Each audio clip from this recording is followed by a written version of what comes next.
Greetings YouTube, and welcome back to my sketchbook. This is one of my favorite axes I ever did. I think I nailed every curve on this the way I wanted to. All of these curves in here. All of the way the taper came in, the back blade, everything. To my mind, this was just an absolute perfectly proportioned dwarven hand axe. I love this thing with all my heart.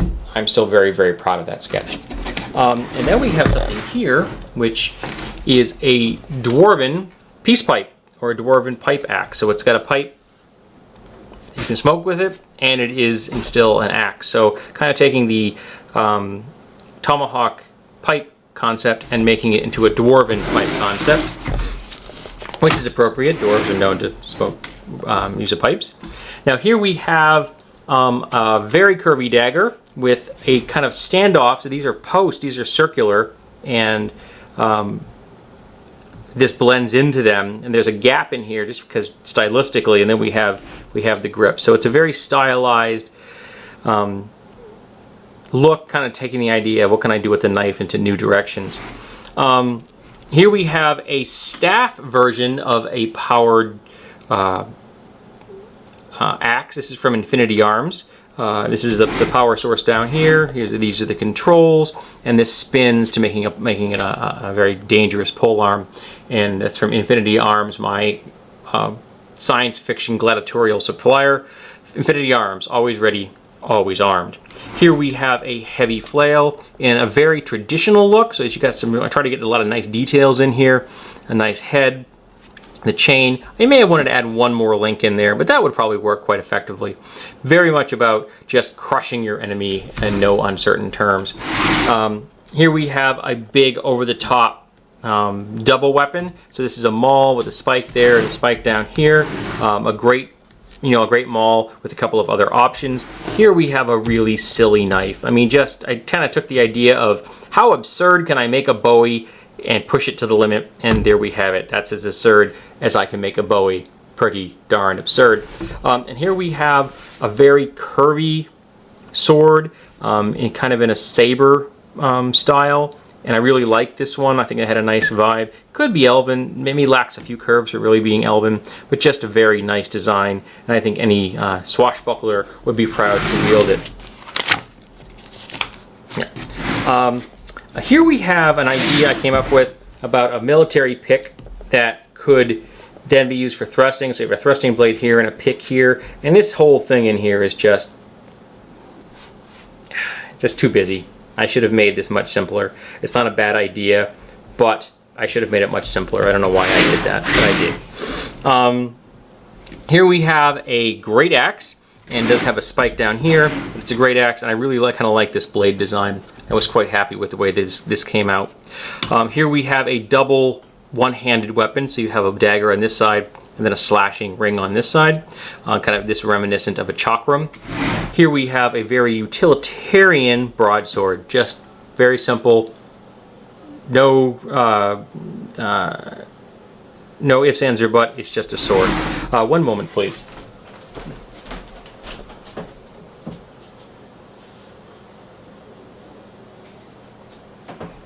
I apologize, my alarm clock went off. I don't need to get nailed for copyright infringement. Here we go with a weapon that has kind of a Japanese style blade on this side, and then a fantasy style hook on this end. It's a battle staff of some variety. Here we have another Infinity Arms weapon. This is a chainsaw sword. So you flick it on, this thing cuts, and then you chop the living heck out of things. Very, very dangerous. Here we have a sword which is all about the curves, so it's kind of like an elven great scimitar with rings in the back to make noise intentionally and to scare away demons.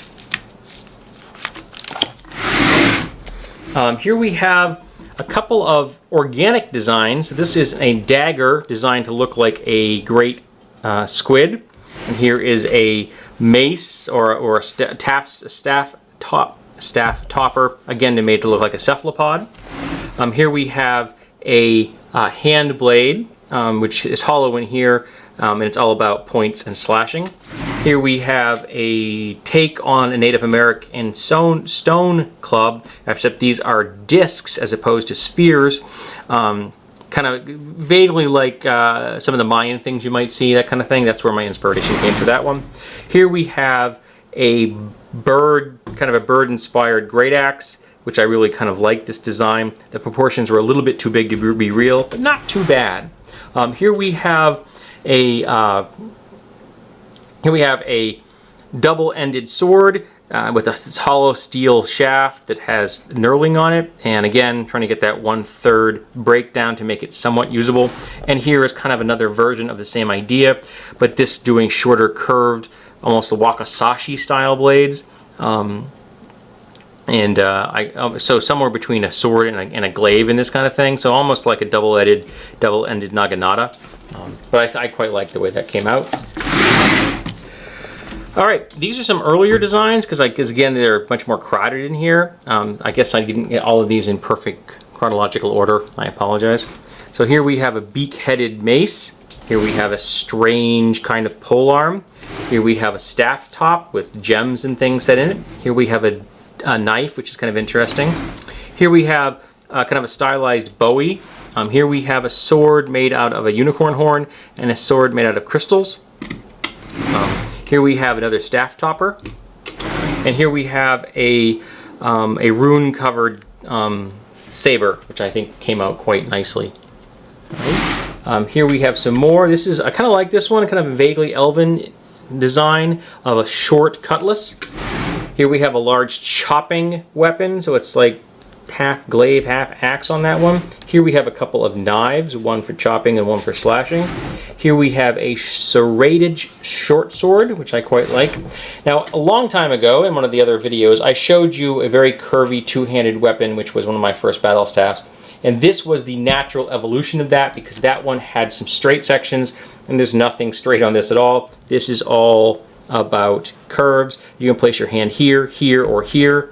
And this is the kind of thing that barbarians and Klingons and just aliens and things would wield, and you know, something like maybe you'd find a Predator using in a film. Alrighty, just trying to check how far I am in. Here we have a very rectilinear hand blade, a spear with a kind of a nice style. Very fun. That would be quite functional. Here we have kind of a science fiction maul. I wanted to kind of give it a vaguely steampunk vibe. Here we have a great Morning Star, and I really took the whole idea of spikes to the limit on this one. This is very spiky.